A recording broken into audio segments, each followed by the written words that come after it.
Olá, sou o pastor Murilo. Estou aqui mais uma vez para trazer uma mensagem de amor e de esperança para o teu coração. E hoje o título do nosso papo é Metanoia, segunda parte. A carne para nada serve. No nosso bate-papo teremos que desvendar mais um enigma, buscando revelação bíblica na mesma fonte e utilizando a mesma base de João 6,63, onde está escrito: o Espírito é que vivifica, a carne para nada serve. O que causou escândalo ao povo e a alguns discípulos foi o discurso do nosso mestre que vemos em João 6,41 e 52. Lá está escrito: eu sou o pão que desceu do céu, a minha carne é verdadeiramente comida e bebida. Verifique em João 6, versículos 60 e 61, que muitos discípulos se escandalizaram e concluíram: duro é esse discurso, quem o pode ouvir? Isso porque para um judeu, determinados tipos de alimentos são proibidos, quanto mais comer a carne de um homem. Confira na sua Bíblia, em Marcos 6, versículo 2, que os judeus desprezaram Jesus por ter demonstrado sabedoria ao expor as Escrituras e se escandalizaram, porque nosso mestre apresentou sua própria carne como comida e o seu sangue como bebida. E disse mais Jesus: quem come a minha carne e bebe do meu sangue tem a vida eterna, e eu o ressuscitarei no último dia, como está em João 6,54.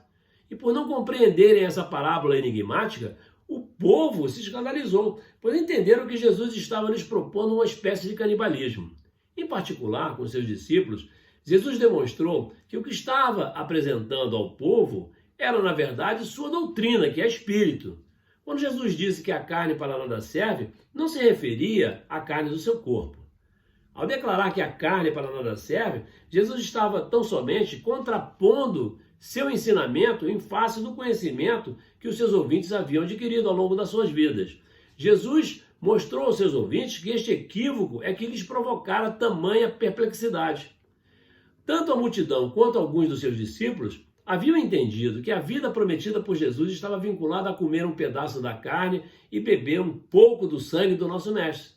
Jesus desconstruiu a ideia que alguns discípulos imaginaram em função dessa parábola. E Jesus esclareceu que a vida se dá quando participamos do seu Espírito e vivemos a sua palavra. E que a doutrina dos homens que até então seguiam, ou seja, a doutrina da carne, não tem nenhuma serventia. Porque em Cristo Jesus nem a circuncisão, nem a incircuncisão tem virtude alguma, mas sim uma nova criatura, como vemos em Gálatas 6:15. O contraponto que Jesus fez com os vocábulos carne e espírito, Paulo também fez quando demonstrou em Romanos 8:1. Portanto, agora nenhuma condenação há para os que estão em Cristo, que não andam segundo a carne, mas segundo o Espírito.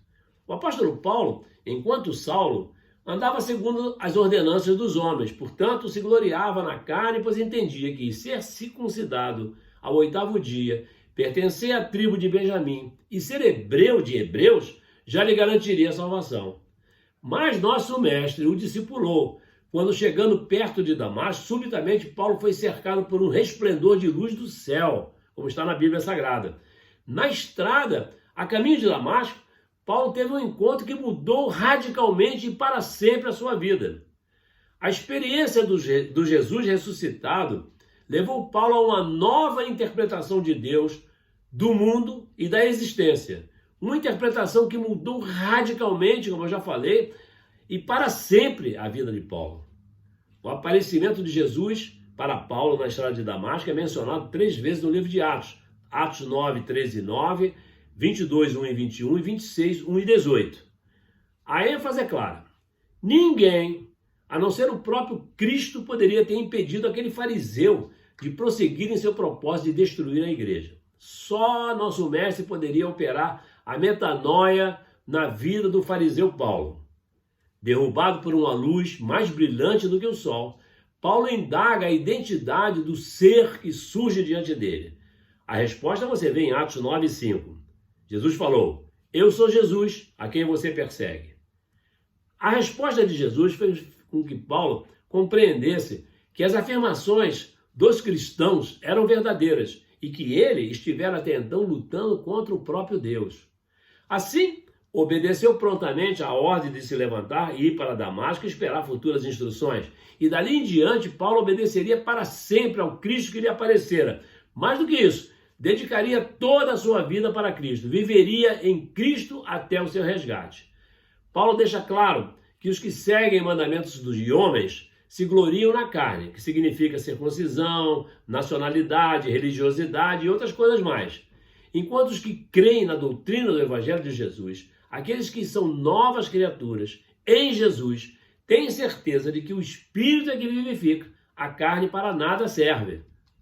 Isso você tem que compreender. Um dia todos compreenderão e ninguém jamais terá dúvida de que esse Jesus é realmente aquilo que todos nós precisamos eternamente nas nossas vidas. Segundo Paulo, viver em Cristo remodela na imagem do próprio Cristo a vida humana, em todos os seus aspectos. Pense então que vivendo em Cristo, homens e mulheres vivem de acordo com o caráter do próprio Jesus Cristo, tal como manifesta no Evangelho do nosso Senhor e Mestre. De onde você pode concluir que nesse contexto, carne não se refere ao nosso corpo físico, nem tampouco ao corpo físico de Jesus enquanto esteve conosco. Tentar compreender a mente humana é uma tarefa dificílima. Os psicólogos avançam em suas pesquisas que não são perfeitas nem infalíveis. Mas sabemos, temos certeza, na verdade, que só existe um psicólogo totalmente confiável, perfeito e que nunca falha, que conhece cada um de nós nos mínimos detalhes e que é capaz de sondar o mais profundo do nosso ser, até mesmo os nossos pensamentos. Só Ele, Jesus, o nosso Senhor e Salvador, é capaz de sondar todos os nossos pensamentos, a nossa mente e fazer tudo o que Ele desejar nas nossas vidas. Nada impede a operação de Deus. Nada pode impedir a operação do Senhor na tua vida e na minha. Não se engane, a psicologia tem ajudado muito, mas se você quiser respostas definitivas, creio que convém a você, como a qualquer outra pessoa, procurar nas Escrituras, porque só a palavra de Deus, o psicólogo dos psicólogos, revela a verdadeira necessidade humana. É isso que o nosso mestre diz em João 5:39. Examinai as Escrituras, porque vós cuidais ter nelas a vida eterna, e são elas que de mim testificam. No contexto de João, capítulo 6, versículo 63, a carne de Cristo não possuía unção para dar vida, caso alguém comesse da sua carne como se fosse pão. Mas no contexto de Hebreus 10:10, você pode enxergar o valor do corpo de Cristo, o Filho unigênito de Deus. Lá está escrito, na qual vontade temos sido santificados pela oblação, ou seja, pelo oferecimento, pela oblação do corpo de Jesus Cristo, feita uma vez. É em função da parábola enigmática proposta aos judeus que muitos a interpretam literalmente, mas esquecem de que para a revelação contida numa parábola, antes se faz necessário elucidar seu enigma. E nesse contexto, o pão proposto é o Espírito e a palavra de Cristo, e não a carne do nosso mestre. Esse erro se baseia nas passagens do Novo Testamento em que Jesus diz que aquele discurso do pão, o pão que eu hei de dar é a minha carne para a salvação do mundo.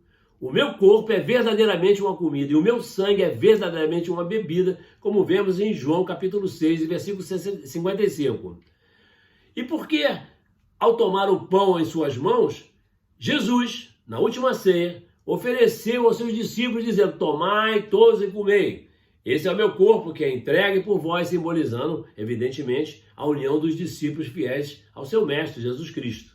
E por analogia, a mesma união que une Deus Pai a seu Filho unigênito, que vive no Pai, o que se alimenta da carne e bebe do sangue do nosso mestre viverá por ele, como vemos em João capítulo 6, versículos 57, 55 e 57. A primeira vez que Jesus anunciou este alimento, seus ouvintes ficaram perplexos e desorientados, mas Jesus insistiu na dimensão das suas palavras, dizendo, em verdade vos digo, que se não comerdes a carne do Filho do Homem e não beberdes o seu sangue, não tereis vida em vós mesmos, como está escrito em João capítulo 6, versículo 53. O discurso do pão da vida é um episódio que aparece no Evangelho de João 6, 22 e 59, que aconteceu logo após a multiplicação dos pães e dos peixes, quando as multidões seguiam Jesus até Cafarnaum, do outro lado do lago. Jesus afirmou que é o pão da vida. Isso significa que ele é imprescindível para todos aqueles que desejam ter uma vida eterna em comunhão com Deus. Na época de Jesus, o pão era um elemento fundamental na alimentação de muitas famílias. E ainda hoje o pão é essencial para muitas pessoas. Assim como as pessoas dependiam do pão para se alimentar e viver, Jesus estava dizendo que quem acreditasse nos seus ensinamentos estaria comendo um pão que lhes daria vida espiritual abundante e eterna. É claro que necessitamos do alimento físico para a nutrição dos nossos corpos, mas nunca poderemos esquecer do pão da vida, que é Jesus Cristo, a sua palavra, e que é o único caminho para termos acesso a Deus. Vemos que essa simbologia é novamente apresentada no episódio da celebração da última ceia do nosso Mestre com seus discípulos. João não incluiu em seu evangelho o relato sobre a bênção do pão durante a última ceia. Como mostra no evangelho de Lucas, nós podemos ter certeza de que, tomando o pão e havendo dado graças, partiu e deu, dizendo: isto é o meu corpo, que por vós é dado, fazer isso em memória de mim, como vocês podem conferir em Lucas capítulo 22, versículo 19. Esse discurso comunica ideias que foram muito influentes na afirmação da doutrina cristã. No contexto cristológico, o uso do título Pão da Vida é similar ao Luz do Mundo, quando o nosso mestre afirma: eu sou a luz do mundo. Quem me segue, de modo nenhum andará nas trevas. Pelo contrário, terá a luz da vida, como você pode conferir em João capítulo 8, versículo 12. Essas afirmações ampliam o tema iniciado em João 5, 26, onde Jesus declarou possuir a vida dada pelo Pai e a capacidade de dá-la aos que o seguem. Porque, como está escrito, porque como o Pai tem a vida em si mesmo, assim deu também ao Filho ter a vida em si mesmo. Nosso bate-papo tem por finalidade ensinar a palavra da verdade, para que todos possam compreendê-la e praticá-la. Não temos pretensão alguma de convencer ninguém. Desejamos tão somente anunciar a verdade, porque sabemos que a palavra de Deus não volta vazia. Foi isso que Deus nos ensinou em Isaías 55:11, quando disse: assim será a minha palavra, que sair da minha boca. Ela não voltará para mim vazia. Antes fará o que me apraz, e prosperará naquilo para que a enviei. Como está escrito em em Zacarias, capítulo 4, versículo 6, me desculpem, não por força, não por violência, mas sim pelo meu Espírito, diz o Senhor dos Exércitos. E aí aprendemos que é o Espírito Santo quem convence o homem da verdade, não o pastor que vos fala. Jesus, ao anunciar que a sua carne era verdadeiramente comida e o seu sangue verdadeiramente bebida, apresentou o enigma que buscamos na sua revelação, dizendo: eu sou o pão vivo que desceu do céu. E se alguém comer desse pão, viverá para sempre.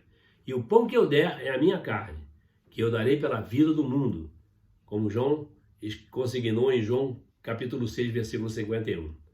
Jesus desejou que compreendêssemos que era necessário viver sua palavra, crendo que a palavra que escutamos é o maior tesouro que podemos encontrar.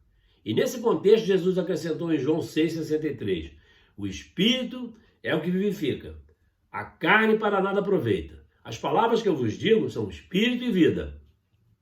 E como falei anteriormente, tentar compreender a mente humana é uma tarefa dificílima. Muitos dos seus discípulos abandonaram o nosso mestre após esse episódio e Jesus indagou aos que permaneceram. Então disse Jesus aos 12, em João 6, 67 a 68, quereis vós também retirar-vos? Respondeu-lhe, pois, Simão Pedro, Senhor, para quem iremos nós? Tu tens a palavra da vida eterna.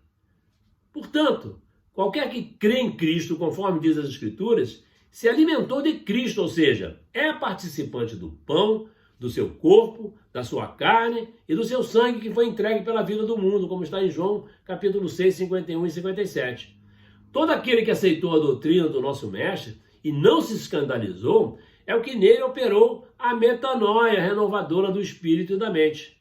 Enquanto alguns discípulos estavam escandalizados a ponto de se retirarem, como vemos em João 6,66, somente os que foram transformados e mudaram a sua concepção através da mensagem do Evangelho puderam confessar: Senhor, para quem iremos nós? Tu tens as palavras da vida eterna. Nós cremos e conhecemos que tu és Cristo, o Santo de Deus. Um exemplo bastante ilustrativo da batalha da carne contra o Espírito e do Espírito contra a carne está em Romanos 7, 18 e 19 e Gálatas 5, 17, onde lemos: porque eu sei que em mim, isto é, na minha carne, não habita bem algum. E com efeito, o querer está em mim, mas não consigo realizar o bem, porque não faço o bem que quero, mas o mal que não quero, esse faço. Porque a carne cobiça contra o espírito, e o espírito contra a carne, e esses se opõem um ao outro, para que não façais o que quereis. Cristo Jesus. Agora você já pode ter certeza de que está escrito em João 6,63. O espírito é o que vivifica, a carne para nada aproveita. As palavras que vos digo são espírito e vida. Pronto. Nosso bate-papo fica por aqui. Graça e paz. Deus te abençoe.